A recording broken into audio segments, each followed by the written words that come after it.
Bonjour et bienvenue. 26e enseignement sur 44, Je robot IA. La présence de Dieu. Vous connaîtrez ce qui dépasse toute connaissance, l'amour du Christ. Alors vous serez comblés jusqu'à entrer dans toute la plénitude de Dieu. Éphésiens chapitre 3, verset 19. Ce que nous disons et faisons nous attire et attire les personnes, soit dans le bien, soit dans le mal. Réfléchissons bien à ceci. L'argent, l'alcool, la drogue, les casinos, l'occultisme, tout cela n'a jamais fait de mal à personne. Si nous laissons tout cela sur la table, rien ne se produit, rien ne bouge, pas de mal. Nous pouvons dire que l'argent, l'alcool et le reste ne sont jamais le problème. Alors, où est le problème? Il vient de la personne qui en fait une tentation. Tout, absolument tout, part de la décision de la personne. Elle est la seule cause qui conduit à une mauvaise habitude. Or, l'argent, l'alcool et la drogue ne sont pas obligatoirement un mal. Ils peuvent aussi être un bien. Le vin devient le sang du Christ, par exemple. La drogue peut aider à soulager et guérir aussi, prise dans la pharmacie. Et l'argent peut aider à éduquer, à créer du travail. Quand nous prenons les choses en main, il est de notre conscience de bien nous en servir ou non. Avec le moyen que nous avons en main, est-ce que nous nous éloignons de l'amour de Dieu ou bien nous nous laissons aimer de Dieu? Cette expression dans le livre d'Osée est intéressante à méditer. Nous ne dirons plus à l'ouvrage de nos mains, Tu es notre Dieu. Osée, chapitre 14, verset 4. L'ouvrage de nos mains dans ce contexte est l'ouvrage qui se réalise sans Dieu. Et oui, nous pouvons en venir à adorer ce que nous fabriquons, peignons, composons. Nous construisons des idoles, toujours sans référence à Dieu. La nuance est importante. C'est notre œuvre sans Dieu ou permettre à Dieu de réaliser son œuvre. Réaliser une œuvre, un ouvrage reçu des mains de Dieu, c'est demander à Dieu ce qu'il veut comme projet pour nous et pour le monde. Une des idoles du futur est déjà présente et elle nous guette, entre autres. L'humain risque la destruction parce qu'il crée des œuvres déshumanisées à son image et non pas à l'image de Dieu. Ce que nous réalisons sans Dieu a et aura des conséquences sur l'humanité. Isaac Asimov a écrit sur ce sujet. Il énonce les 3 lois qui doivent régir les robots. Première loi. Un robot ne peut ni porter atteinte à un être humain, ni, restant passif, laisser cet être humain exposé au danger. Deuxième loi. Un robot doit obéir aux ordres donnés par les êtres humains, sauf si de tels ordres sont en contradiction avec la première loi. Troisième loi. Un robot doit protéger son existence dans la mesure où cette protection n'entre pas en contradiction avec la première ou la deuxième loi. Malgré ces trois lois robotiques d'Asimov, ce que les humains feront dans le futur avec les robots reste encore à déterminer, car ce sont des personnes qui continueront d'assembler les robots. Ce sont les humains qui ont programmé les premiers et qui programmeront les prochains robots. Ensuite, les robots peuvent multiplier la programmation par eux-mêmes.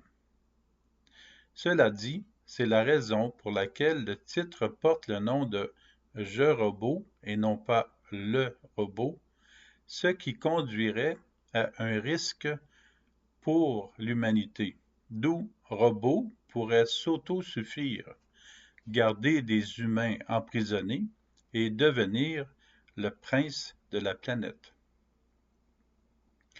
Si les constructeurs et les programmateurs de robots manquent aux lois de Dieu qui régissent l'humanité, le danger sera réel de passer aussi à côté des lois robotiques d'Asimov et des prochaines lois tout autant nécessaires.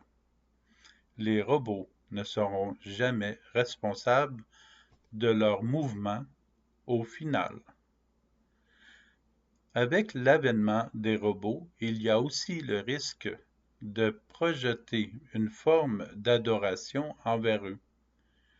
Juste d'y penser, c'est étrange, choquant, déconcertant et inquiétant. L'adoration du robot n'est-elle pas déjà commencée, puisqu'ils occupent déjà des postes de travail si utiles aux humains?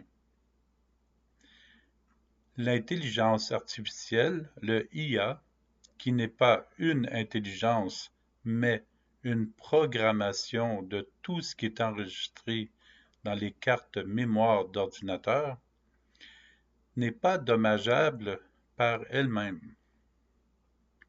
Elle sert seulement à améliorer les moteurs de recherche qui nous aident à trouver des informations informatiques. Tout dépend de la programmation que quelques êtres humains en feront. Les tracteurs pourraient détruire, mais lorsqu'ils les conduisent dans un champ, ils aident à alimenter l'humanité de nourriture, par exemple. Mais avec la force d'un tracteur, une personne mal intentionnée peut aussi détruire une maison. Si l'homme n'est pas prudent et s'il se laisse emporter par son orgueil, de sorte qu'il pense être au-dessus de Dieu, son œuvre, robots et IA domineront le monde. C'est une crainte de destruction pour notre monde.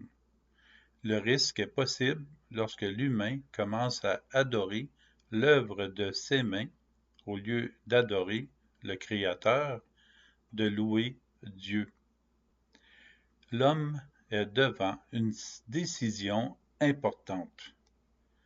Être contre Dieu et contre l'humanité, ou être avec Dieu, avec l'humanité, pour l'humanité. Les objets qu'il confectionnera reflèteront son désir de construire l'humanité ou de le détruire.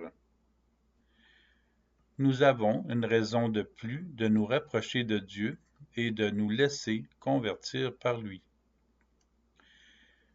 Dans le livre d'Esther, il est écrit « Je ne me prosternerai devant personne, sauf devant toi, mon Seigneur, et ce n'est pas là de l'orgueil. » Cette phrase nous rappelle que la personne, toute personne ou une chose n'est jamais au-dessus de Dieu. Nous pouvons dire « Je ne me prosternerai devant rien, sauf devant toi, Seigneur Dieu. » Ce n'est pas de l'orgueil de nous prosterner devant Dieu, parce que c'est à lui que nous rendons un culte. Ce n'est pas de l'orgueil de ne pas nous prosterner devant une personne, parce que seul Dieu a droit à la louange. Dieu nous a créés et nous lui sommes reconnaissants. Dieu se révèle dans le cœur de chaque personne. Nous prosterner devant un humain, c'est le rendre orgueilleux et cela risque de le rendre tyrannique. Mais si nous voyons la présence de Jésus dans un humain, rien ne nous empêche de tomber à genoux dans notre cœur devant cette personne et d'adorer Jésus dans son cœur. Continuons de réserver notre adoration à Dieu, l'adorer en nous, spécialement après la réception de l'Eucharistie et dans le prochain, et cela sera un témoignage de notre part que Dieu est le Seigneur de tous. Tout, absolument tout, ce qui est à la portée d'un être humain demande de la sagesse et de la maîtrise de soi. Même les activités les plus simples peuvent devenir des idoles. Une idole, c'est lorsque nous lui accordons plus d'importance qu'à Dieu. Aussi, une réalité que le IA ne pourra jamais acquérir, même avec le mensonge le plus illusoire, c'est de découvrir et reconnaître l'amour de Dieu. Il y a plein de raisons pour former des personnes à savoir reconnaître l'amour de Dieu, en vivre maintenant et à l'enseigner à leur tour. Le manuel de formation qui est gratuit, Dieu m'aime, Dieu nous aime, est dans Internet. Si nous le lisons pour l'apprendre, nous pourrons facilement transmettre aux gens qu'ils sont aimés de Dieu. Pensons brièvement à ce que cela pourrait ajuster dans l'humanité. Combien de personnes peuvent devenir libres et se savoir aimées de Dieu?